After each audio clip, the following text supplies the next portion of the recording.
নমস্কার বন্ধুরা, তোমরা দেখছো কুন্তল মণ্ডল অল এডুকেশন টিচিং। আজকের এই ভিডিওতে তোমাদের একাদশ শ্রেণীর ইংরেজি তোমাদের এই মাই লাস্ট ডাচেস কবিতা থেকে কিছু 2 মার্কের গুরুত্বপূর্ণ প্রশ্ন আজকে শুধু প্রশ্ন দেখিয়ে দেবো, এরপরে ভিডিওতে তোমাদের উত্তর করে দেব। তোমরা যদি চাও তো আমাকে কমেন্টে বলবে হ্যাঁ উত্তর লাগবে, তো আমি উত্তর করে দেবো এর পরের ভিডিওতে। আর তোমরা যারা চ্যানেলে নতুন তারা চ্যানেলটিকে অবশ্যই সাবস্ক্রাইব করে রেখো, আর যারা চ্যানেলে আগে থেকেই আছো তারা একটা লাইক দিয়ে দিও। আর এই ভিডিওর ডেসক্রিপশন বক্সে হোয়াটসঅ্যাপ গ্রুপে লিঙ্ক দেওয়া আছে, তোমরা ওখান থেকে জয়েন হয়ে যেও। তো চলে এবার ভিডিওটি শুরু করা যাক। প্রথমে 1 নম্বরে আছে, দেখো, what was type of the poet was Robert Browning. এর মানে হচ্ছে রবার্ট ব্রাউনিং কী ধরনের কবি ছিলেন। তো তোমাদের লিখতে হবে 2 মার্কে, এগুলো গুরুত্বপূর্ণ, কাজে লাগবে। 2-এরটা দেখো, what type of poem is ব্রাউনিংস my last Duchess. তো ব্রাউনিংয়ের মাই লাস্ট ডাচেস কী ধরনের কবিতা তা লিখতে হবে তোমাদের। 3 নম্বরে দেখো কি বলেছে, when was the poem My last duchess published. তো এর মানে হচ্ছে মাই লাস্ট ডাচেস কবিতাটি কবে প্রকাশিত হয়েছিল তা লিখতে হবে। প্রকাশিত তোমাদের 1842 খ্রিস্টাব্দে প্রকাশিত হয়েছিল, তাই এটা লিখতে হবে।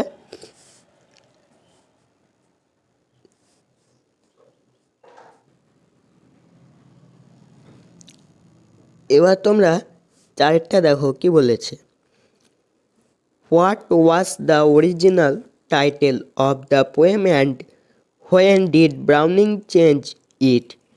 তো তোমাদের এটা মানে বলছে কবিতাটির প্রকৃত শিরোনাম কী ছিল, হ্যাঁ, এবং কখন ব্রাউনিং এর পরিবর্তন করেন। মানে এই কবিতাটির শিরোনাম ব্রাউনিং পরিবর্তন করেছিল, কখন করেছিল, আর শিরোনামটি কী ছিল সেটা তোমাদের লিখতে হবে। 5-এরটা দেখো, who is the speaker of the poem My last Duchess. তো এটা বলছে মাই লাস্ট ডাচেস কবিতাটির বক্তাকে। এই কবিতার বক্তা ছিলেন ডিউক। তো ডিউকের সম্বন্ধে কিছু লিখে দিবে ছোট করে, 2 মার্কে বলেছে। 6টা দেখো, how many stanzas are in my last duchess. My last Duchess কবিতাটিতে কতগুলি স্তবক রয়েছে। তো তোমাদের এটা লিখতে হবে। 28টি জোড়া স্তবক ছিল, তো তোমরা এটা লিখে নেবে। 7-এরটা দেখো, what is the significance of duke use of the word my in the poem My last Duchess. তো তোমাদের এটা বলছে মাই লাস্ট ডাচেস কবিতায় ডিউকের মাই শব্দটি ব্যবহারের তাৎপর্যটি কী, এগুলো ইম্পর্টেন্ট তোমাদের।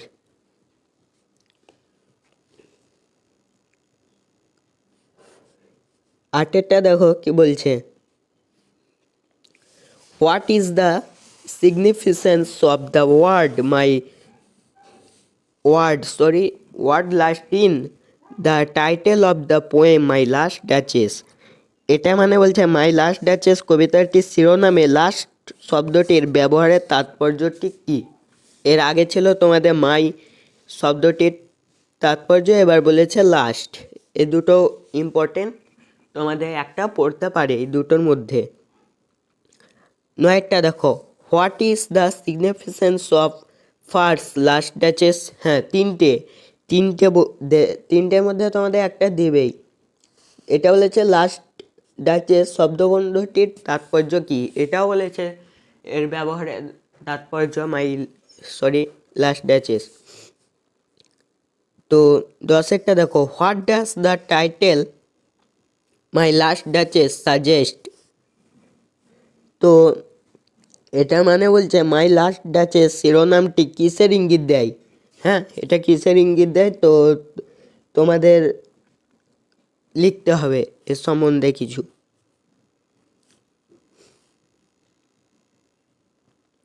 11টা দেখো কি বলছে, the speaker of the poem show his visitor in the poem My last Duchess. এটা তোমাদের বলছে মাই লাস্ট ডাচেস কবিতায় বক্তা তার অতিথিকে কি প্রদর্শন করেন। তো এটাই তোমাদের এর সম্বন্ধে দুই মার্কের জন্য উত্তর করতে হবে। 12টা দেখো, what is the role of painting of the duchess in my last Duchess. এইটার মানে বলছে তোমাদের মাই লাস্ট ডাচেস কবিতায় ডাচেসের ছবিটির ভূমিকা কি। তো ডাচেসের ছবির ভূমিকা লিখতে হবে তোমাদের। 13টা দেখো, what does the certain represent in my last duchess. এর উত্তর মানে এই প্রশ্নটা বলছে মাই লাস্ট ডাচেস কবিতায় পদার্থটি কিসের ভূমিকা পালন করে, পদার্থ সম্পর্কে বলছে।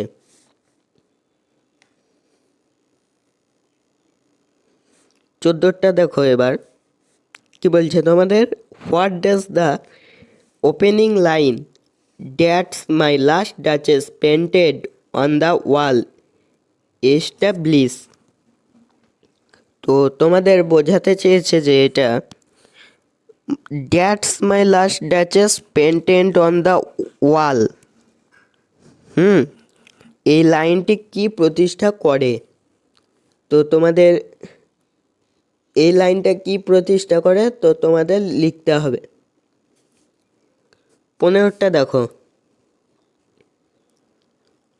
What is the main purpose of the emissary's visit the duke's place.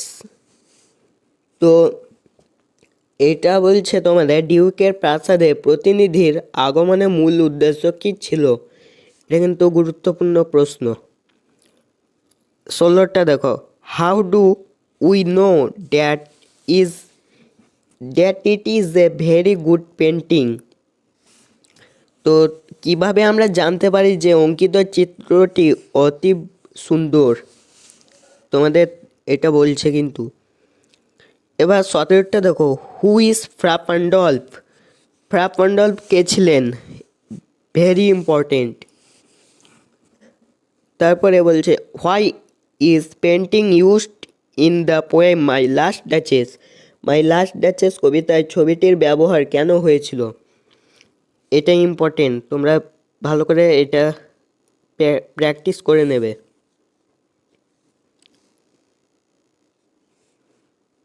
18টা দেখো কি বলছে তোমাদের। 18টা, হোয়াট ইজ দ্য পিকচার্ড কাউন্টেন্যান্স। এটা বলছে পিকচার কাউন্টেন্যান্স বিষয়টি কি, এটাও ইম্পর্টেন্ট তোমাদের। এবার 19টা দেখো, how do we know that the speaker is very possessive of his painting. এটা বলছে আমরা কিভাবে জানতে পারি যে বক্তা চিত্রকলাটি নিয়ে খুব অধিকার প্রবণ ছিলেন। ওইটা দেখো, what does the first there she stands mean. There she stands mean শব্দগুলির অর্থ কী, মানে এই দেয়ার সি স্ট্যান্ডস এর অর্থ কী তাই বলছে। তো এটার উত্তর করে নেবে। 21টা দেখো কি বলছে, will't please you sit and look at her. Is this a request or a command. একবার তাকিয়ে দেখবে নাকি তার দিকে, এটা কি একটা অনুরোধ নাকি আদেশ, তাই বলছে একবার তাকিয়ে দেখবে নাকি তার দিকে, এটা আদেশ না অনুরোধ, এটা তোমাদের বলতে হবে। 22টা দেখো, what did the duke mean by approving speech. তো তোমাদের এটা বলছে অ্যাপ্রুভিং স্পিচ বলতে ডিউক কি বোঝাতে চেয়েছেন, এটাও তোমাদের ইম্পর্টেন্ট। এবার তোমরা 23-এরটা দেখো কি বলছে। 23-এরটা তোমাদের বলছে there stands as if alive what commands did the duke give. তো এটা তোমাদের বলছে ওই যে সে দাঁড়িয়ে ঠিক যেন জীবন্ত, ডিউক কি আদেশ দিয়েছিলেন, এটা তোমাদের এটাই করতে হবে। 24-এরটা দেখো what dash too soon made glad mean, খুবই সহজেই খুশি হতো কথাটির অর্থ কি?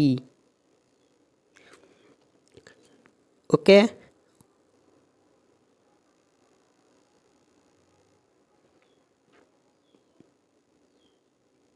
পঁচিশেরটা দেখো what does the word munificence mean in the poem My last Duchess. এটা বলছে তোমাদের মাই লাস্ট ডাচেস কবিতাটিতে মিউনিফিসেন্স শব্দটি অর্থ কী, সে আগেকার মতন। তোমরা যদি টেক্সটটা ভালো করে পড়ো তো তোমরা বুঝতে পারবে অবশ্যই। 26-এরটা দেখো কি বলছে I call that piece a wonder now, what is that piece, why is that piece called a wonder. That piece বলতে কি বোঝানো হয়েছে, ড্যাট পিসকে কেন বিস্ময় বলা হয়েছে। 27-এর দেখো what happen to the duchess in my last Duchess. এটা বলছে মাই লাস্ট ডাচেস কবিতার শেষ ডাচেসের কি পরিণত হয়েছিল। ঠিক আছে,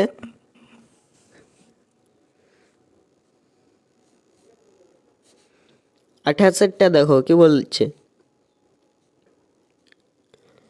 why did the Duke dislike his duchess. এটা তোমাদের বলছে ডিউক কেন তার ডাচেসকে অপছন্দ করতেন, তার কারণ লিখতে হবে তোমাদের। 29-এরটা দেখো what does the sea horse is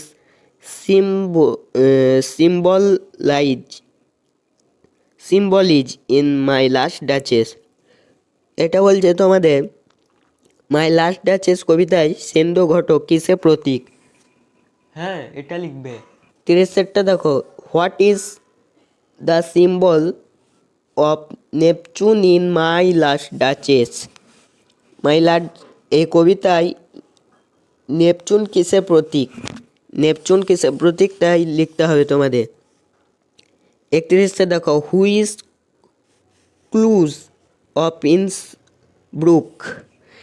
ইন্সব্রুকের জমিদার কি ছিলেন। এটা ক্লুজ বললাম হবে না, এটা ক্লজ হবে। ক্লজ মানে হচ্ছে জমিদার, এখানে বোঝাতে চেয়েছে। তো লিখবে ইন্সব্রুকের জমিদার কে ছিলেন, ভেরি ইম্পর্টেন্ট, অবশ্যই প্র্যাকটিস করবে এটা।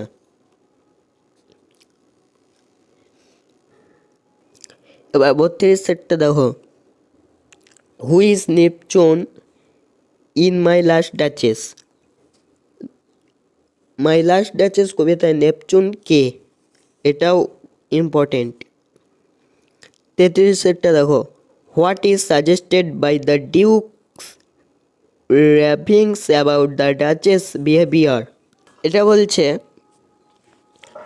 ডাচেসের ব্যবহার সম্পর্কে ডিউকের প্রলাপটি কী বোঝায়। 34-এরটা দেখো what is the painting A metaphor for. এটা বলছে তোমাদের আলোচিত চিত্রটি কিসের রূপক, তাই তোমাদের লিখতে হবে। 35-এরটা দেখো what is the central team of my last Duchess. এটা বলছে তোমাদের মাই লাস্ট ডাচেস কবিতায় কেন্দ্রীয় বিষয়টি কি, এই যে কবিতা তার কেন্দ্রীয় বিষয়টি কি তোমাদের লিখতে হবে, এটাও গুরুত্বপূর্ণ খুব।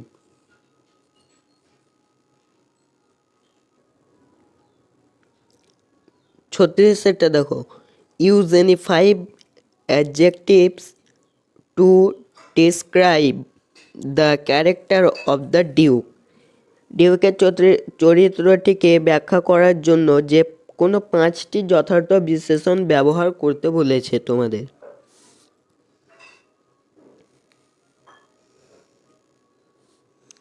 এবার তোমরা 37 সেটটা দেখো কি বলছে।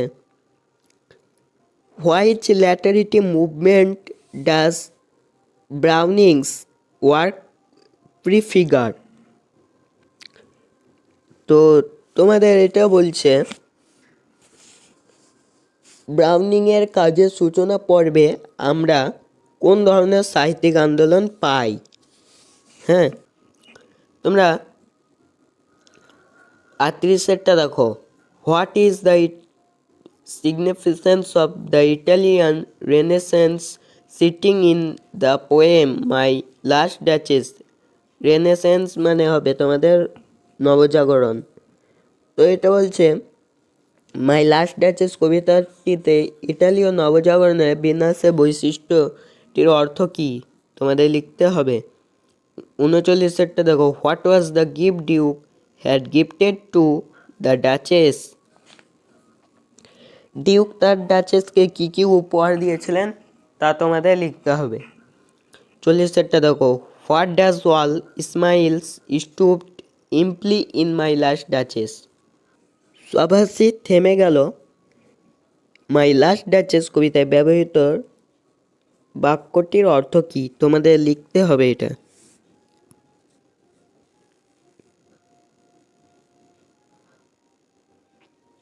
এবার তোমরা 41 দেখো। Why does Fra Pandolf comment on the lady's mantle in my last duchess. My last duchess কবিতায় মহিলাটির পোশাক সম্বন্ধে ফ্রা প্যান্ডলফের কী উক্তি ছিল। হ্যাঁ, 42 দেখো। What were the gifts the duchess received as mention by the duke. এটা বলছে ডিউকের বর্ণনা অনুযায়ী ডাচেস কি কি উপহার পেয়েছিলেন তোমাদের এটা লিখতে হবে। 43 দেখো। Where does the duchess leave নাও। ডাচেসের এখন কিসের মধ্যে বেঁচে থাকেন তা তোমাদের লিখতে হবে। 44 দেখো। Who is the count. Count কে, এটাও প্র্যাকটিস করে যাবে। 45 দেখো, শেষ প্রশ্ন এটাই। What was the gift the duke had gifted to the duchess. Duke ডাচেসকে কি উপহার দিয়েছিলেন এটা আগেও বললাম। তো আজকে এই পর্যন্তই। ভিডিওটি ভালো লাগলে অবশ্যই লাইক করো, আর তোমাদের কোনো সমস্যা থাকলে আমাকে কমেন্টে বলবে। আর ডেসক্রিপশন বক্সে হোয়াটসঅ্যাপ গ্রুপের লিঙ্ক দেওয়া আছে, তোমরা ওখান থেকে জয়েন হয়ে যেও। আর তোমাদের কোন প্রকাশনীর বই দরকার সলভ করে দেবো, আমাকে বলিও, চেষ্টা করব। আবার দেখা হবে পরের ভিডিওতে। পাশে থাকার জন্য ধন্যবাদ।